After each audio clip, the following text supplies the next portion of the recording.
देख रहे हैं डार्क फाइल्स। तो चलिए बढ़ते हैं आज की इस कहानी की ओर। घर से जब मैं निकला था तो आसमान में रोशनी थी। दरअसल महेश भाई ने अपनी शादी की 50वीं सालगिरह रखी थी। घसीटापुर के नाम के एक बड़ा ही ऊबड़ खाबड़ सा रास्ता, उसी को अभी मैं पार कर रहा था। रास्ता बहुत ही ज़्यादा ख़राब था। मोटर गाड़ी से जाने का मैंने फैसला तो ले लिया था, पर रास्ता इतना ख़राब होगा ये पता नहीं था। रास्ते के दोनों तरफ ऊंचे ऊंचे पेड़ और उन पर चढ़ी हुई लताएं, और रास्ते पर थोड़ा अंधेरा भी अब हो चला था, इसलिए गाड़ी और भी संभाल कर चलानी पड़ रही थी। रास्ते में इक्का दुक्का लोग मिल रहे थे। थोड़ी ही देर में दिन डूब गया। 6:30 बज गए थे। महीना यहीं जुलाई के आसपास का रहा होगा कि अचानक ही एक बदली आसमान पर छा गई और पूरा पानी का मौसम बन गया।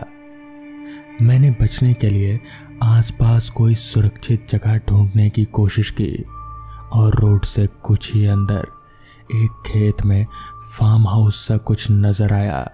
मैंने सोचा क्यों ना वहाँ पोर्च पर ही रुका जा सकता है, और वहीं पहुँच गया। बारिश कुछ तेज थी। अचानक अंदर से दरवाज़ा खुलने की आवाज़ आई। मैंने देखा कि एक छोटी सी बच्ची लगभग 5-6 साल की, बिल्कुल ही गुड़िया की तरह, सुनहरे बाल और गोरी नीली आंखें, मुस्कुराई और फिर अंदर से आवाज़ आई, चीची आपने दरवाज़ा क्यों खोला? उस लड़की ने कहा, मम्मा कोई है। और अचानक ही उस दरवाजे से एक सुंदर सी औरत बाहर आई। उसने मेरी ओर अजीब नज़रों से देखा और फिर बोली, जी आप। हमने आसपास की ओर इशारा किया, बारिश की ओर। वो समझ गई। फिर उसने मंद मुस्कुराया। हमने अपना परिचय दिया और बतलाया कि कहाँ जा रहे हैं। उसने सिर्फ इतना ही कहा कि मौसम खराब है और बारिश तेज होगी लगता है, बेहतर होगा रुकना और इंतज़ार करना। आप अंदर आ जाएं। मैं मकान के अंदर पहुंच गया। जाने कैसा सम्मोहन था उसकी आवाज़ में, और फिर सोफे पर बैठ गया। ड्राइंग रूम काफ़ी सुंदर सजा था। पुराने रईसों के जैसा माहौल में होने का एहसास हो रहा था। हिरन, शेर, सबका सिर दीवार पर टंगा हुआ था। वो नन्ही सी बच्ची कमरे में चली गई थी। चाय आ चुकी थी। मैंने चाय पीते हुए आखिर पूछ ही लिया कि आप इस तन्हाई में बच्ची के साथ और लोग कहाँ हैं? उन्होंने कोई जवाब नहीं दिया। इतने में ही पानी भी कम हो गया, लिहाजा हम वापस से चल पड़े। कुछ तो गड़बड़ लग रही थी, मगर क्या? मुझे तो महसूस हो रहा था, मगर मैं कुछ भी देख नहीं पा रहा था। दिमाग की छठी इंद्रियां इशारा कर रहे थे। अचानक मुझे मोटरसाइकिल पर अपने पीछे लगा कि जैसे कोई बैठा है। मैंने पीछे देखा लेकिन कोई नजर ही नहीं आ रहा था। अचानक से मोटरसाइकिल रुक गई। हमने नीचे उतरकर पहले टैंक में पेट्रोल देखा, फिर से किक मारी, मगर मोटरसाइकिल स्टार्ट होने का नाम ही नहीं ले रही थी। जितना हम जानते थे, कार्बोरेटर खोला, साफ कर वापस लगाया, पेट्रोल की नली निकालकर उसे वापस लगाया, फिर से किक मारी, मगर किस्मत खराब, मोटरसाइकिल वैसी की वैसी ही पड़ी रही। हमें रोड पर रोशनी नजर आई। शायद कोई गाड़ी हो जो हमें लिफ्ट दे दे और हम मोटरसाइकिल कहीं खड़ी कर वापस अपने घर पहुंच जाएं। कुछ देर बाद एक कार आती हुई दिखाई दी और हमने हाथ हिलाकर लिफ्ट का इशारा किया।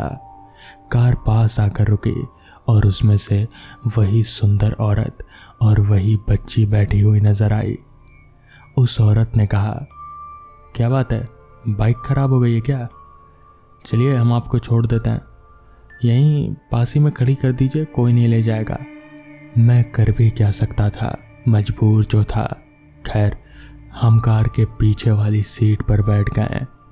कार फिर से स्टार्ट हुई और वो औरत जिसका हमें नाम नहीं पता था, उन्होंने बताया कि उन्हें शहर में कहीं अर्जेंट जाना है, जिस वजह से वो लोग अभी जा रहे हैं।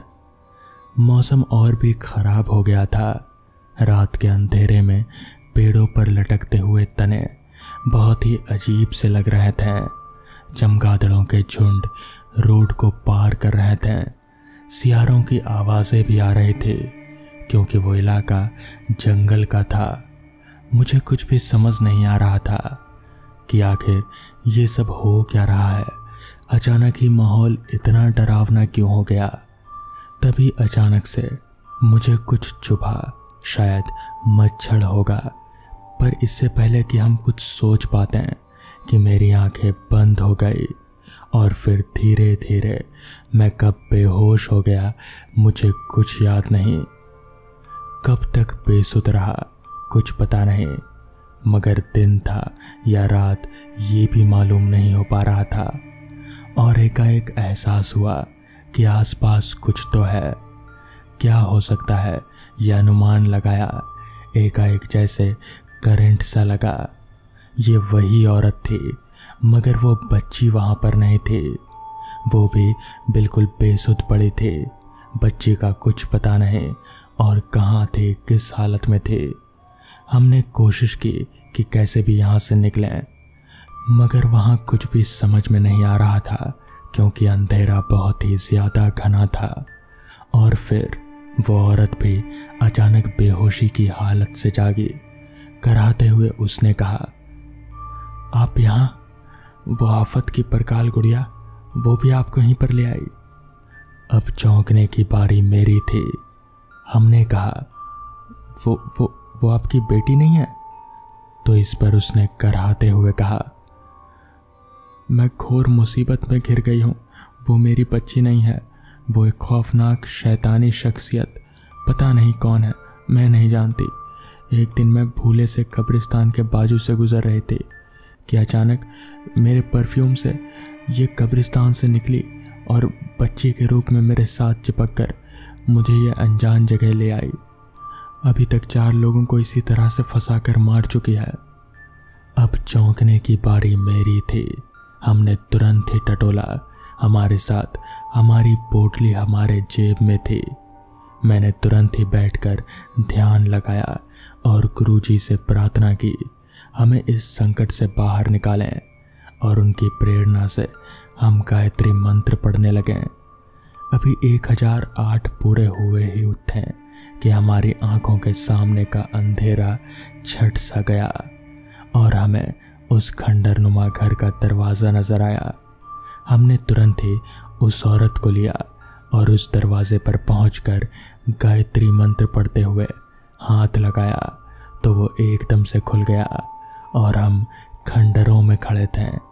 अचानक से मौसम बदलने लगा, मानो तूफान आएगा। हम उस औरत को लेकर खंडरों में एक टूटे हुए मंदिर में घुसकर बैठ गए। मैंने तुरंत गायत्री मंत्र पढ़ना शुरू कर दिया। मेरे आसपास जैसे एक सुरक्षा चक्र सा बन गया था। पता नहीं ये सब कैसे हो रहा था और अब हम दोनों जैसे सुरक्षित हों ऐसा महसूस हो रहा था। मैंने मन ही मन में भगवान का धन्यवाद किया। लगभग 2 घंटे बाद मौसम साफ होने लगा और कुछ लोगों के होने की आवाज़ और आहट मिली। तब हम उस औरत के साथ मंदिर के गर्भगृह से बाहर निकले। कुछ आदिवासी जैसे लोग थे। हमने जगह का पता पूछा कि ये कौन सी जगह है, तो पता चला कि हम झारखंड में किसी गांव में हैं। इतनी दूर हम कैसे पहुंच गए हमें कुछ भी पता नहीं और तारीख 1 सप्ताह बाद की थी।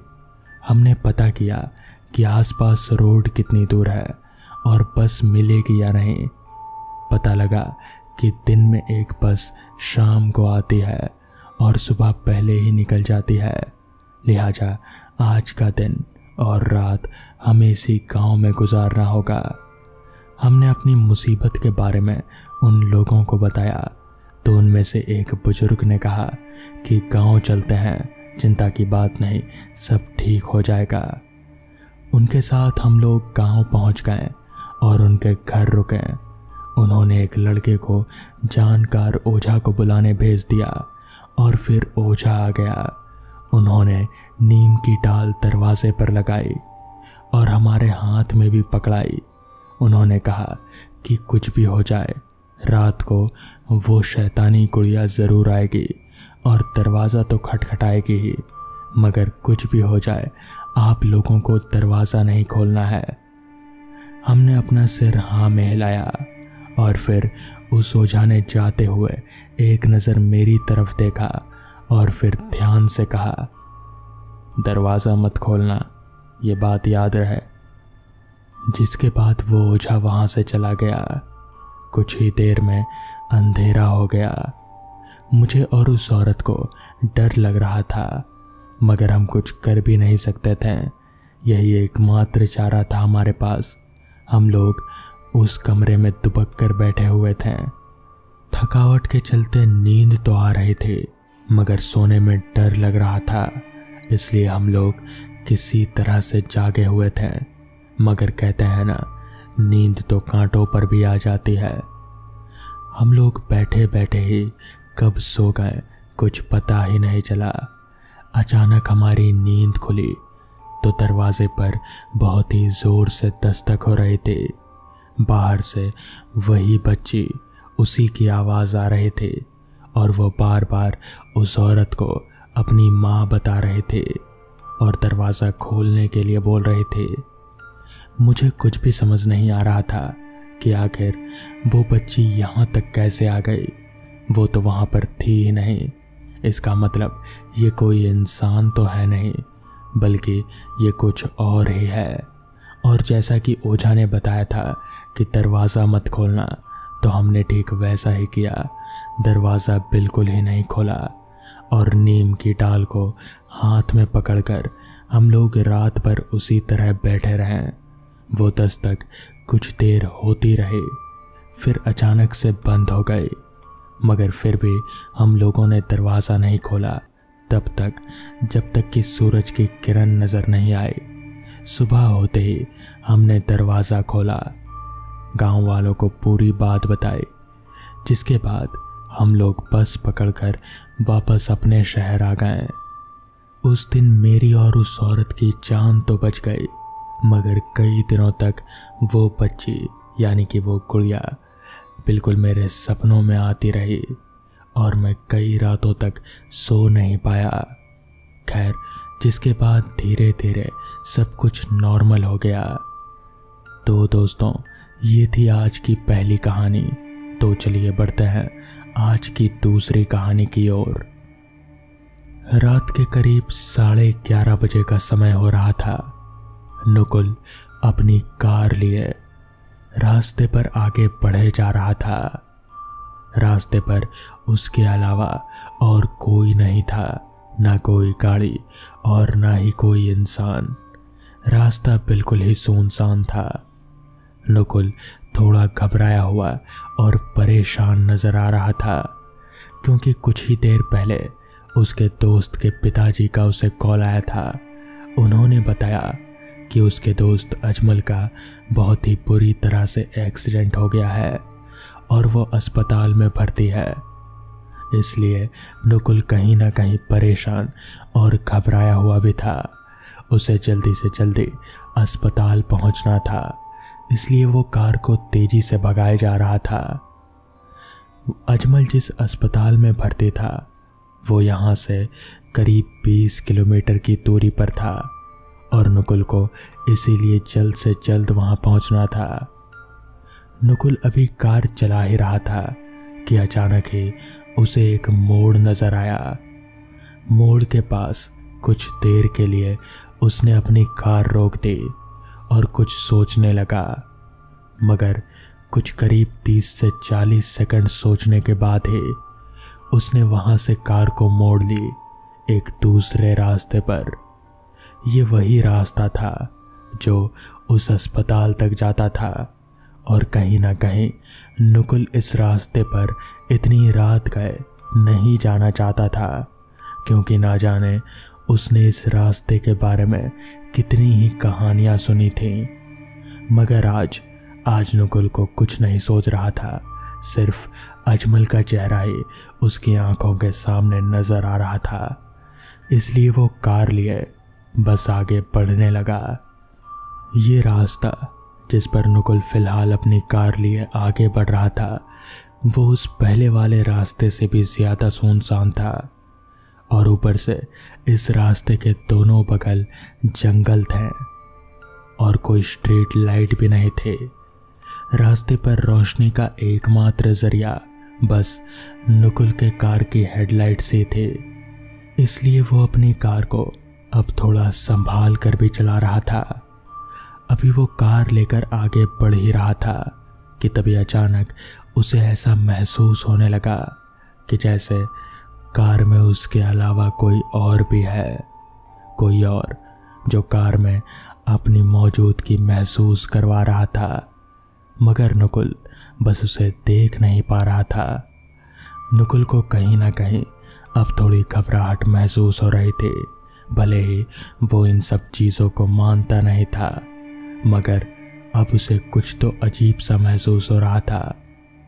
उसने एक दफ़ा पीछे नज़र घुमा कर भी देखा, मगर पीछे उसके अलावा कोई नहीं था। मगर पीछे की बाईं तरफ की सीट पर जब उसने नज़र डाली तो वो थोड़ा चौंक सा गया, क्योंकि वो सीट सामान्य के मुकाबले थोड़ी ज़्यादा दबी हुई थी, ठीक वैसे ही जैसे किसी के बैठने पर दब जाती है। नुकुल अब कहीं ना कहीं घबरा रहा था, उसके पसीने छूट रहे थे और वो जल्द से जल्द उस रास्ते से बस बाहर निकल जाना चाहता था। वो जैसे तैसे पागलों की तरह तेजी से कार चलाए जा रहा था, मगर तभी अचानक कार झटका खाने लगी और 2-3 झटकों में ही कार एकदम से बंद पड़ गई। नुकुल ने फिर से कार चालू करने की कोशिश की, मगर कार स्टार्ट होने का नाम ही नहीं ले रही थी। अब दिक्कत ये थी कि उसे बाहर निकलकर बोनट खोलकर जांच पड़ताल करनी पड़ेगी, मगर उसे डर भी लग रहा था बाहर निकलने में। पर वो इस तरह यहाँ पर बैठे तो नहीं रह सकता, इसलिए वो हिम्मत करके गाड़ी से बाहर निकला और बोनट खोलकर इंजन की जांच पड़ताल करने लगा। मगर उसे कुछ भी समझ नहीं आ रहा था। आखिर वो कोई मैकेनिक तो था नहीं, उसे कुछ भी समझ नहीं आया। तो उसने आसपास नज़र दौड़ाई, मगर आसपास इंसानियत का नामो निशान तलक नहीं था। अभी वो इंजन की जांच पड़ताल कर ही रहा था कि तभी अचानक पीछे से उसके पीठ पर किसी ने हाथ रखा। नुकुल एकदम से चौंक गया और पीछे मुड़कर देखा तो पाया कि एक इंसान है। उस इंसान ने नुकुल से पूछा, क्या बात है, कुछ दिक्कत है क्या? नुकुल थोड़ा सा चौंका हुआ था कि जहां थोड़ी देर पहले तक इंसानियत का नामो निशान नहीं था, वहां अचानक से ये आदमी कहां से आ टपका। मगर फिर भी डरते डरते उसने कहा, हाँ वो गाड़ी चालू नहीं हो रही। इस पर उस आदमी ने कहा, अच्छा मैं देखता हूँ, आप जाइए एक बार गाड़ी चालू करने की कोशिश कीजिए। नुकुल ने उसकी बात मानी और फिर वो कार के अंदर बैठा और उसने गाड़ी चालू करने की कोशिश की तो गाड़ी एक बार में ही चालू हो गई। नुकुल को समझ नहीं आया कि आखिर ये कैसे हो गया। थोड़ी देर पहले तक तो गाड़ी चालू ही नहीं हो रही थी। उसने सोचा कि वो निकलकर उस आदमी का शुक्रिया अदा करे। वो गाड़ी से बाहर निकला और चलते हुए सामने की तरफ गया, मगर वहां पर तो कोई था ही नहीं। नुकुल के पैरों तले की जमीन खिसक गई। उसे समझ नहीं आ रहा था कि आखिर वो आदमी इतनी जल्दी कहाँ गायब हो गया। थोड़ी देर पहले तक तो, यानी कि कुछ पल भर पहले ही यहाँ था, अगर वो निकलकर गाड़ी के बोनट के पीछे से कहीं से जाता तो नकुल को नज़र जरूर आता, मगर उसका हाथ, उसकी हथेली तो बोनट के ऊपर ही थी। तो फिर वो आदमी इतनी जल्दी कहाँ गायब हो गया? नकुल को वहाँ रुकना कुछ सही नहीं लगा, इसलिए उसने गाड़ी चालू की और वापस से रास्ते पर आगे बढ़ने लगा। और कुछ ही देर में वो अस्पताल भी पहुंच गया। अजमल की हालत थोड़ी ज़्यादा ही खराब थी, उसके पैर टूट चुके थे। खैर, नकुल वहाँ पर पहुंच चुका था, मगर आज तक उसे पता नहीं चल पाया कि वो आदमी था कौन जिसने उसकी मदद की। तो दोस्तों, ये थी आज की कहानियाँ। अगर आपको ये कहानियाँ पसंद आई हो तो वीडियो को लाइक और चैनल को सब्सक्राइब करना ना भूलें। तो मैं आपका दोस्त आर्यन जल्द ही मिलूँगा आपसे ऐसी ही नई कहानी के साथ। तब तक के लिए अपना ख्याल रखें।